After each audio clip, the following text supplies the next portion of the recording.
Peace, what's going on? So I want to talk to you about love and lust because there's a difference, and I think that many times we confuse those things because I don't think we know what either one really is. And and this is just from my own understanding.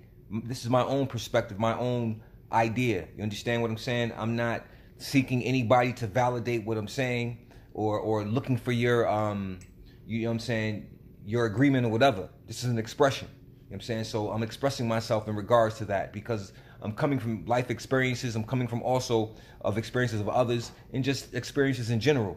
You understand? So love and lust. We hear these things all the time, right? And you hear people, we've all been around someone who's made the statement about, as soon as I saw Shorty, it was love at first sight.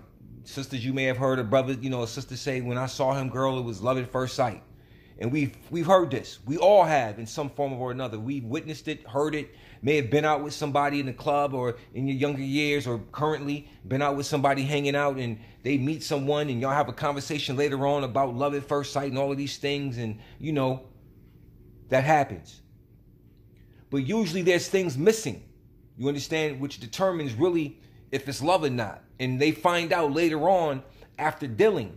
So you meet a person, you see this woman or you see this man, and y'all make eye contact and it's love at first sight, as you say, or as you suggest. But is it really love? Or is it really lust at first sight? Desire at first sight? And what I mean by that is you're not attracted to the person themselves, the authentic person. You're attracted to the appearance. Everything is matching. Clothes looking right, fresh haircut, nice whip. You understand? Got some money, whatever. Looking right. The woman is looking right. Body, fat, butt, everything. You know what I'm saying? Looking at the appearance. Eye contact is there and all of that, right? Y'all hang out. Y'all have fun. Y'all begin dealing with each other. Week go by, 2 weeks go by. Everything is cool because when you begin to deal with a person, there's a honeymoon period. You understand what I'm saying? But there's something that was still missing in that general interaction. In the beginning, when they caught each other's attention, love at first sight, there was something missing, and I'm gonna get to that point. So you hang out for weeks and so on and so forth. The honeymoon period is good. Month into it, 2 months into it, 3 months down the line, you're at a point where I can't deal with this female, and she's at a point where I'm not feeling dude. You know what I'm saying? All of that love at first sight is out the window. Why? Because number one, it was never love. I'm going to tell you why. Because love is divine. Love is not something that you fall in and out of. Love is a force. It unites, it creates, and it destroys. That's what love is. It's a force. It's not a physical act. Holding hands, walking through the park, being mushy, drinking, sharing each other's ice cream. That's an affinity that another soul has to another soul. That's an affinity. That's a attraction in a sense. You know what I'm saying? But when it grows into divine love, there is no separation of those two beings. They become one. And they even begin to answer each other's questions, think alike, talk alike. They become one. You know what I'm saying? The force binds them, unites them. You understand what I'm saying? That force called love, that divine force, which is what you would call Allah, God, or whatever. You see what I'm saying? Scriptures teach you, you know what I'm saying, what Allah has put together, no man can tear asunder. Indeed, what man puts together with his, in a relationship with a man or, with a woman or a woman with a man or whatever, when they put it together from their own understanding, there's failure. And men can tear it asunder and women can tear it asunder. But when the universe or Allah puts it together, there is no tearing it asunder. You understand what I'm saying? So that's what love is. But lust is a temporary thing. It's sort of like wants. It's sort of like a want. You know what I mean? Once you get something you want something else, you become dissatisfied and you want something else and you continue to want. And you continue to create dissatisfactions about your own self and about everything, your situations. So we have to really examine these particular things, man, because lust is something that drives us. You know what I mean? And we confuse it a lot. And we think that we can't find love because of our experiences of lust that we've confused to be love. And we think that love is not real. But it really is if you're dealing from that perspective, from that reality of what divine love really is and how you draw it up to another human being. Now, here's the situation. In the beginning of when that love at first sight situation occurs, there's certain things that should take place between both individuals, or one individual should take into consideration that when you meet a person and you think it's love at first sight, there's something that you have to do to avoid 3 months down the line things like this. If I knew what I knew now, I would have never dealt with her. Or if I knew what I knew now about him, I would have never dealt with him.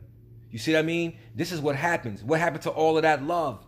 That first love at first sight stuff. Now you running away from each other because you can't deal with each other.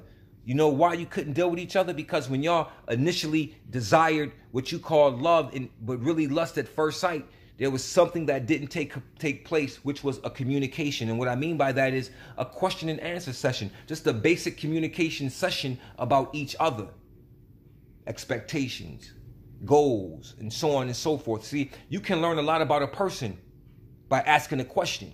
And sometimes when you ask questions, you can save yourself months and months of pain and turmoil when dealing with a person, because if you pay attention to what's going on and you ask the right questions, you can know right then and there what you're really going to be dealing with and how to appropriately deal with it. You know what I'm saying? So you won't be down the line 3 months later, wasted 3 months of time not being with this person because they're crazy. You can find that out from the inception, from the first meeting, by asking the right question. So you ask a question, say, you know, so how you see yourself in the next 5 years, what you see yourself doing in the next 5 or 10 years, you ask that question and you get a response like, why are you asking me that? I don't know. I'm not worried about that right now. I'm trying to do this, or this is where I'm at. That answer alone should have you pop a red flag up. You know what I'm saying? You can ask that same question to another woman and she may say, well, within the next 5 years, I plan on attending my master's degree. I'm finishing up my undergrad studies and blah, blah, blah, blah, blah. Or I have a business, which I plan on, putting it by the next 5 years. It'll be an online business and so on and so forth. That's a type of energy that you want to deal with. See, she has goals or he has goals, vice versa. But when you ask questions and a person gets offended by the questions that you're asking in general, because you don't know who this person is, y'all just met on site and you begin to ask questions and they get upset, then you automatically back off from that. No matter how good she look, no matter how good he looks, you got to back away, because that's a red flag. That means that this person doesn't have the ability to communicate, or this person doesn't know how to answer that question because they're not working on themselves in the next 5 years. I'm not going to say that they're not doing anything productive, because maybe they are. But when you ask questions and you don't get answers, or you get emotions because of the questions you ask from the person, that means that they're not ready to go that route. You see what I'm saying? They're not ready to take that stance. They're enjoying the moment. They're in the moment. They're enjoying the desire. They're not concerned about the future. They're concerned about that moment. So when you ask things about 5 years down the line and so on and so forth, they don't see that far because they're looking at the moment. Some of us plan for the future knowing that it's now, but some of us don't. Some of us don't get it. So I just want you to understand that love and lust is two different things. And if you're not careful, you can fall into lust and think that is love and scar yourself and emotionally and mentally harm yourself through the experience of going through lust as love. And the whole love at first sight thing, that can hurt. You know what I'm saying? And you can destroy yourself with it. So you have to be fair to your authentic self. You understand what I'm saying? And know and understand that divine love is something that is not that you go out and seek. It's brought. It comes. You know what I'm saying? You don't have to look for it. It'll be given. It's a need. It's not a want. So needs, we don't go looking for our needs. Our needs somehow manifest themselves and we recognize it as a need. You see what I'm saying? But wants, we create wants, and wants are desires, and we continue to want, and we get dissatisfied. Even there's somewhere I read that lean not towards your own understanding, because leaning towards your own understanding will get you into some conflicts. So with that being said, I'm going to say peace. Remember, there's a difference between love and lust. Peace.